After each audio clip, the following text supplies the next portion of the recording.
गीता जी में भगवान कृष्ण ने अर्जुन से कहा है, विष्णु पुराण में भगवान विष्णु ने लक्ष्मी जी से कहा है, ब्रह्मवृत्ता पुराण में ब्रह्मा जी का संवाद करते हुए स्वयं वीणा देवी से कहा है। वो संवाद आप भी अपनी जिंदगी में उतारना। शंकर भगवान माता पार्वती से कहते हैं कर्म प्रधान है, आप जितना कर्म करेंगे उतना फल आपके पास प्राप्त होता जाए। खूब मेहनत करो, दिल से करो, जो भी करना है ना दिल से करो। भोजन भी करो तो थोड़ा दिल से करो। भले रूखी रोटी होगी ना, रूखी है ना, ठंडी रोटी है ना, रूखी है ना, चिंता मत करना। जिसकी जिंदगी की शुरुआत रूखी रोटी से होती है, जो दुख सहन कर कर अपने जीवन को आगे बढ़ाता है, जो अपनी जिंदगी में शुरुआत के पल सबने निकाल दिया, सबने धक्का दे दिया, अकेला रूखी रोटी खा रहा है। जिसकी जिंदगी की शुरुआत रूखी रोटी से होती है, एक दिन वो चुपड़ी रोटी जरूर खाता ही निश्चित है। आप जिंदगी की शुरुआत में ये मत सोचो मेरा कौन साथ देगा, मैं अकेला पड़ गया, मैं अकेली पड़ गई, मेरा कौन साथ देगा, मेरा पास है कौन।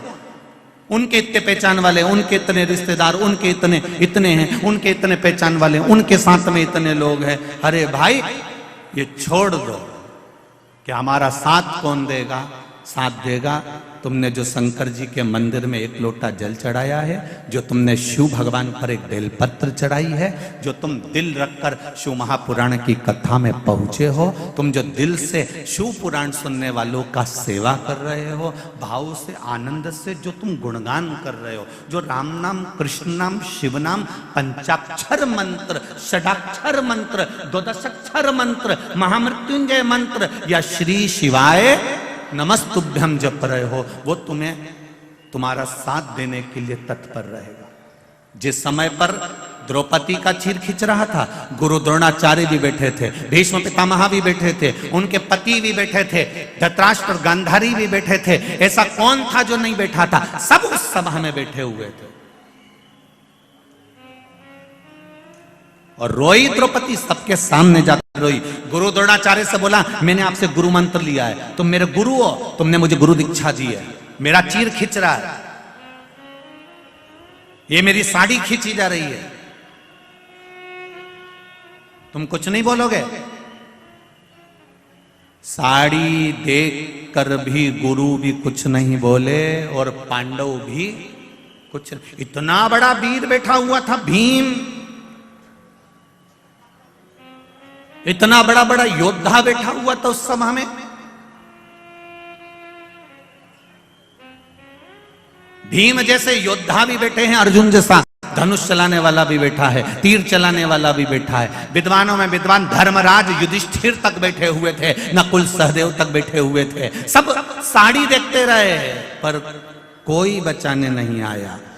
अंत समय में फिर मेरे भगवान को आना पड़ा। उसी तरह जैसे भीम, अर्जुन, नकुल, सहदेव, युधिष्ठिर, भीष्म पितामह और धृतराष्ट्र, गांधारी, गुरु द्रोणाचार्य जितने थे ना, सब साड़ी देख रहे थे पर बचाने कोई नहीं आया। उसी तरह अंत अवस्था में पलंग पर पड़े रहोगे, सब नाड़ी देखते रहेंगे पर बचाने कोई नहीं आएगा। साड़ी देखने वाले भी बचाने नहीं आए और नाड़ी देखने वाले भी बचाने नहीं आए। अंत समय में केवल मेरा देव अधिदेव मां आएगा। अंत समय परमात्मा की ओर जाने में देरी मत करो। कितना विश्वास है आपका?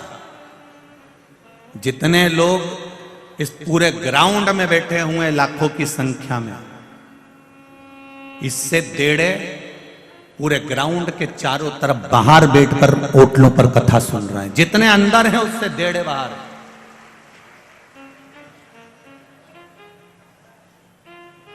रोडों पर बैठे हैं, किनारे पर बैठे हैं, बाउंड्रियों पर बैठे हैं, गली और कूचे और छतों पर बैठे हैं। विश्वास देखिए आपका कितना होगा शंकर जी के प्रति। और बिल्कुल देरी मत करना, शिव के द्वार जाने में देरी नहीं होना चाहिए।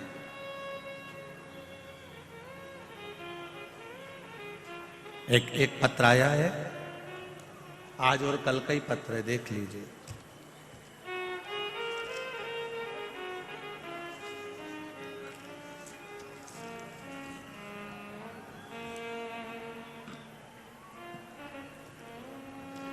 सरिता ओम प्रकाश जायसवाल, खजराना मंदिर के नजदीक इंदौर, मेरा मोबाइल नंबर ये लिखा हुआ है। कहीं बैठी हैं सरिता जी? ओम प्रकाश जायसवाल, सरिता ओम प्रकाश जायसवाल कहीं बैठी हो तो हाथ हिलाइएगा। दिख गई क्या? दोनों हाथ इस तरह से हिला दो, अगर कहीं बैठी हो तो दिख जाएंगे। हाँ दिख गए हो, दिख गए। श्री शिवाय नमस्ते। सरिता जी आपने लिखा है, बखान क्या करूं मैं बाबा, कल मैं कथा सुनने आई थी। कल मैं कथा सुनने आई थी और मैं जिस चीज का बरसों से इंतजार कर रही थी वो मेरे साथ में कल हुई। गुरुजी, मेरी बाबा की कृपा से 4 साल पहले जो इंटरव्यू दिया था उसका रिजल्ट कभी नहीं आना था, पर बाबा की कृपा से मेरी रेलवे की नौकरी का रिजल्ट कल कथा सुनने पर यहां से जाते समय आ गया। यह पत्र है सरिता जी, ओम प्रकाश जायसवाल, खजराना, इंदौर।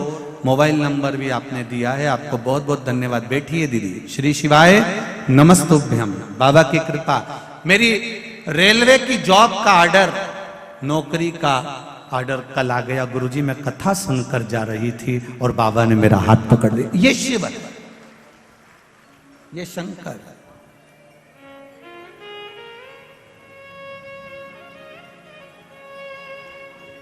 आपसे एक बात हमने पहले कथा में कही है, आप लोगों को स्मरण में है कि नहीं है?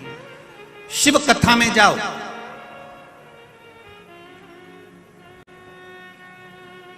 तुम्हारे गले की चेन, मंगलसूत्र, अंगूठी, ब्रेसलेट, पर्स, मोबाइल सब घर पर रखकर आओ। यहां जब आओ तो केवल शिव जी पर विश्वास लेकर आओ, उसके सिवा कुछ मत लाओ।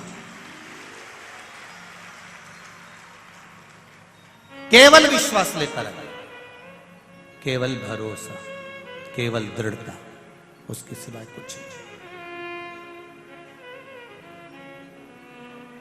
और जब विश्वास पूर्ण होगा तब कुछ फल की प्राप्ति जरूर।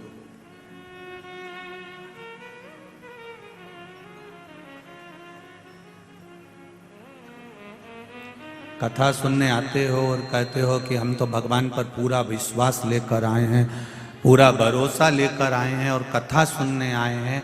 मुझे तो नहीं लगता कई लोगों को देखकर कि आप कथा सुनने आए हो। सवेरे 8 बजे से 7 बजे से 6 बजे से पंडाल में आकर बैठे हो, तो किसके लिए बैठे हो? कैमरे वाले के लिए?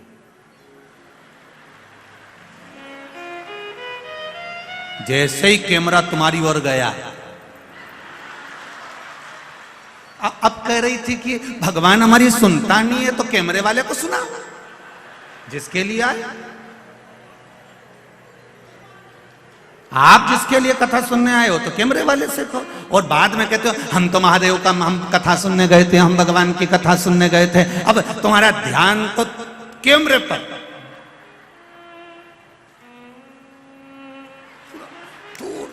तुरंत बस उसने कैमरा उधर करा और तुम्हारा ध्यान गया और तुमने तुरंत। मुझे तो ऐसा लगता है कि घर पे बोल के आती होगी कि मैं सफेद कलर की बोतल हिला दूं, समझ लेना मैं यहीं बैठी।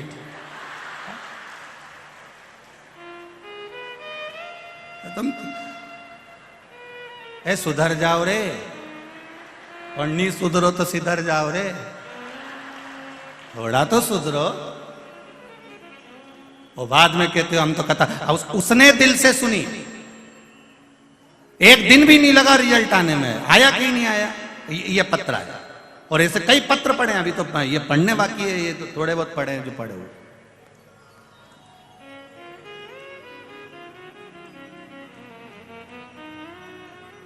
एक काय को टाइम बर्बाद करो रे, सुबह 9 बजे से घर से आ जाओ फालतू का, एक कैमरा वाला का चक्कर में आओ जबरदस्ती का। कौन के तुमको कि इनके देख के टाइम बर्बाद करो। कथा सुनना है तो दिल से सुनो। इशारा तुम्हारा नहीं होना चाहिए, इशारा मेरे महादेव का होना चाहिए, तो कथा का तो मतलब की कथा नहीं तो जरा से में कैमरा उन्नंग गया तुरंत तुरंत कहा मतलब कैसा शंभो शरण पड़ी मांगू घड़ी दुख काटो दया करी दर्शन आपो। एक माता ने पत्र में लिखा है, मैंने जो कथा वहाँ हुई थी पटवारी जी वाली, उस कथा को सुना था। उसमें मैंने बाबा से मांगा था कि बाबा मेरी बेटी का शादी नहीं हो रहा है, हम बड़े तकलीफ में थे गुरुदेव, सारे को दिखाया, कहीं बेटी का संबंध नहीं जम पाया।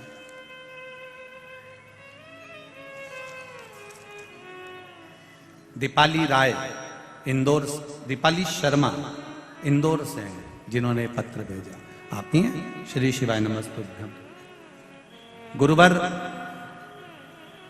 पिछली बार आप इंदौर जीतू पटवारी जी की कथा में जुलाई के महीने में आए थे। मैं क्या बखान करूं, भगवान शंकर से प्रार्थना करी थी कथा के पंडाल में बैठकर कि बेटी का संबंध हो जाए। कोई उसको मंगल बता रहा था, कोई कुछ बता रहा था, संबंध बहुत टाइम निकल गया था। कईयों ने कहा कि अब संबंध होने में तो देरी लगेगी, 2-3 साल और लगेंगे। तब बाबा की कृपा से मैं कथा में जाकर बैठ गई और मैंने कथा सुनी। उस कथा को मैंने जब जुलाई के महीने में श्रवण करी, बाबा से कहा बाबा, वो सियोर वाला महाराज कहता है कि 3 महीने में बाबा देता है, मैं भी आपका इंतजार करूंगी। और बाबा मेरी बेटी का संबंध 2.5 महीने के अंदर पक्का हो गया। मैं बाबा को प्रणाम करती हूँ। साधना शिव कृपा, बैठिए। श्री शिवाय नमस्ते। आप उसके भरोसे पर अगर कथा सुनने के लिए आए हो, विश्वास लेकर आए हो, फिर कहूंगा चैन सोने का सामान, कीमती सामान अपने घर पर रख कर आओ। यही कीमती सामान, ये सब संसार वालों को अच्छा लगता है, पर मेरे महादेव को तो केवल तुम्हारा 1 लोटा जल ही अच्छा लगता है, इसके सिवा कुछ। और कई लोग कहते हैं अंदर बहुत भीड़ है, हम कथा सुनने के लिए कैसे आए। हम पहले भी कथा में कहे हैं कि कबड्डी जो होती है, यहाँ जितने बैठे हैं ना, मेरे जीजा और बैरू जितने बैठे हैं, और इन्हें खूब, कबड्डी का एक रूल होता है कि दुश्मन की पाली में जाकर पाली को छूकर आना। तो करते कबड्डी कबड्डी कबड्डी कबड्डी करते, पाली छुए और वापिस आ गए।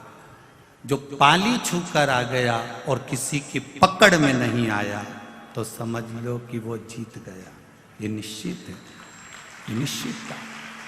आपसे भी निवेदन है, मान लो कोई कहे कि बहुत भीड़ है, साफ कथा में पांव रखने की जगह नहीं है, तो भी पाली तो छू के चले जाना। एक बार उसके दरवाजे तक आ गए, एक बार उसकी चौखट तक आ गए, शिव के शिवालय तक आ गए, उसके मंदिर तक पहुंच गए, उसकी चौखट तक पहुंच गए, उज्जैन महाकाल की नगरी तक पहुंच गए, फिर भले मंदिर गए ना गए, ओमकारेश्वर की धरा तक पहुंच गए, भले मंदिर गए चाहे ना गए, उसकी पाली तो छूकर आ गए, मतलब जीत गए निश्चित। तेरे मंदिर में आना मेरा काम है और मेरी बिगड़ी बनाना तेरा। तेरी चौखट पर मैं आ गया, अब दर्शन दिखाना तेरा काम है। कभी एयरपोर्ट जाना, फ्लाइट में बैठने के लिए जाओगे और अंदर जाकर एक बार तुमने तुम्हारी एंट्री कर ली, उसके बाद में तो एयरपोर्ट वाले तुमको ढूंढेंगे फ्लाइट में बिठाने के लिए कि दादा गया कहाँ, और तुम जाओ और बाथरूम में छुप के बैठ जाओ, मत मिलो। वो 25 बार अनाउंस करेगा, भैरू ओ भैरू, ने बार बार कहेगा कमला भाई कि नांग है, ओके बुलाओ, वो क्या हवाई जहाज में बिठाना, तुम जाओ मत, ही तुम्हें जबरदस्ती पकड़ के हवाई जहाज में बिठाएगा, क्योंकि उसको मालूम पड़ गया तुम अंदर आ गए हो। अब तुम अंदर आ गए हो मतलब फ्लाइट तुम्हारे चक्कर में रुकेगी और तुमको बिठाकर ले जाएगी। इसीलिए तुमसे निवेदन, एक बार उसके दरवाजे तक पहुंच जाओ, फिर तो वो तुम्हें पकड़ कर ले ही जाएगा, ये निश्चित। तुम जाओ तो एक बार उसकी चौखट पर, तुम जाओ एक बार उसके दरवाजे तक, तुम जाओ एक बार उसके मंदिर तक, तुम जाओ एक बार महाकाल की नगरी तक, तुम जाओ ओंकारेश्वर तक, तुम जाओ उसकी चौखट तक, तुम जाओ उसकी शिव पुराण तक। वो तुम्हारे द्वार पर पहुंचेगा तुम्हारे दुख को मिटाने के लिए, भक्ति की अविरल भक्ति तुम्हें देने के लिए।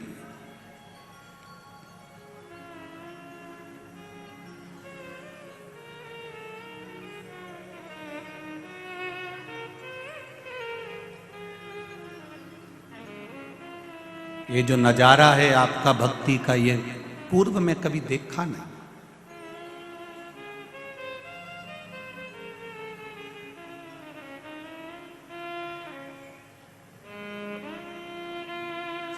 आज संपूर्ण मध्य प्रदेश के ज्योतिष आचार्यों का संघ हम जहाँ ठहरे हैं वहां मिलने पहुंचा था। सभी विद्वत ब्राह्मणों को नमन करता हूं, सभी ज्योतिष आचार्यों को। सारे ज्योतिष आचार्य, मध्य प्रदेश ज्योतिष आचार्य का संघ जब वहां पहुंचा, बुजुर्ग ब्राह्मण जनों का जो भाव था, उन्होंने एक शब्द बड़ा सुंदर कहा, गुरुदेव महाराज मिश्रा जी, हमारी पूरी जिंदगी निकल गई। कई मंदिर ऐसे थे जहां पर जाले लगे होते थे, पर आज उन मंदिरों में भी लोग लाइन लगाते हैं। ये शिव की कृपा, ये शंकर की उदाहरण। ऐसा नहीं है कि पुराने समय में कथा नहीं होती थी, कथा बहुत होती थी। पहले कथाकार भी बहुत बड़े, कथाएं भी बहुत बड़ी, कथा भी खूब हुई, भीड़ भी खूब बड़ी। ऐसा नहीं कि भीड़ नहीं बड़ी, पहले कथाओं में भीड़ भी बहुत बड़ी, कथाएं भी बहुत बड़ी, कथाकार भी बहुत बड़े, आयोजन भी बड़े से बड़े हुए। पर एक काम पीछे रह गया था, लोग मंदिर तक नहीं जा पा रहे थे, वो शिव महापुराण ने उनको वहां तक पहुंचा दिया, मंदिर तक चलो। और यही करना कुछ नहीं है। तुम्हारे बेटे को तुमको एनर्जी देना है कि बेटा कर्म करो, पढ़ाई करो, आगे मंजिल तक वो पहुंचाएगा। इंटरव्यू देने तो जाओ, परीक्षा में तुम पढ़ाई करके तो जाओ, खेत में बीज तो बो, कुआं खोदो तो सही, जाओ थोड़ी मेहनत करो, फल जरूर मिलेगा। एक ताला और एक चाबी तुम्हारी ही है। ताला तुमने घर में लगा दिया, चाबी तुमने अपने पास में रख दी। रोज रोज ताला खोलोगे तो वो चाबी लग जाएगी, और ताला लगाए हुए 4-6 साल हो जाएंगे, 8 साल हो जाएंगे। उसके बाद में जाके चाबी लगाओगे तो लगेगी क्या? उसमें फिर आप कहोगे इसमें जंग लग गया है, उसमें जंग लग गया, हवा भी लगी, पानी भी लगा, उसमें मिट्टी भी लगी। तो चाबी वही है, ताला भी वही है, बस उसमें वो लग नहीं रही, खुल नहीं रही। फिर तुम जब समझदारी करोगे तो क्या करोगे? अंदर से कहीं से तेल लेकर आओगे, और फिर वो तेल ऑयल उसमें ताले में डालोगे, फिर थोड़ा सा यूं यूं बजाओगे, बजाने के बाद भी नहीं खुले तो फिर चाबी को थोड़ा सा घिसोगे, फिर तुमने चाबी भी घिसी परंतु फिर भी नहीं लग रहा। तो किसी ने कहा एक काम करो रे, एक डब्बा में घासलेट को तेल भरी लो, और घासलेट का तेल भर के ये ताले को में डुबई दो। जब ताला घासलेट में डूब जाएगा, और डूबने के बाद फिर अपन इसके थोड़ा सा खटखटाएंगे, उसके बाद चाबी लगाएंगे तो लग जाएगी। फिर उन्हें यही किया ना, डब्बा में घासलेट लाई नहीं, उन्हें उसको डुबो दिया, और डुबोने के 15-20 मिनट बाद चाबी लगाई, ताला खुल गया। बस ये मन ताला है और भक्ति की चाबी है, इसको खूब लगाओ। इस मन में जब काम, लोभ, आसक्ति, वासना और तृष्णा जम जाती है तो ताला खुलता नहीं है, ये मन भगवान तक जाता नहीं है, खुल ही नहीं पाता। इसको बचपन में भी परमात्मा के पास ले जाओ, इसको जवानी में भी परमात्मा के पास ले जाओ, इसको अधेड़ी में भी परमात्मा के पास ले जाओ, इसको बुढ़ापे में भी भगवान के पास ले जाओ। कोई ये सोचे कि अभी कोई हमारी उम्र है, आराम से जाएंगे भगवान के पास। अभी कोई हमारी उम्र है, बचपन में भगवान का भजन कोई करता है, जवानी में कोई भगवान का भजन करता है, अधेड़ी में कोई भगवान का भजन करता है, तो समझ लेना ताले में जंग लग गई, फिर ये चाबी से नहीं खुलने वाली। फिर क्या करना पड़ेगा? तो क्या ये ताला नहीं खुले, ये मन, अगर ये चाबी भक्ति की चाबी से ये मन नहीं खुल रहा है, ये मन परमात्मा तक नहीं जा रहा है, तो फिर शिव महापुराण में ले जाके इसको डुबकी लगवा दो, फिर ये मन पूरा की पूरा खुल जाएगा, ये निश्चित।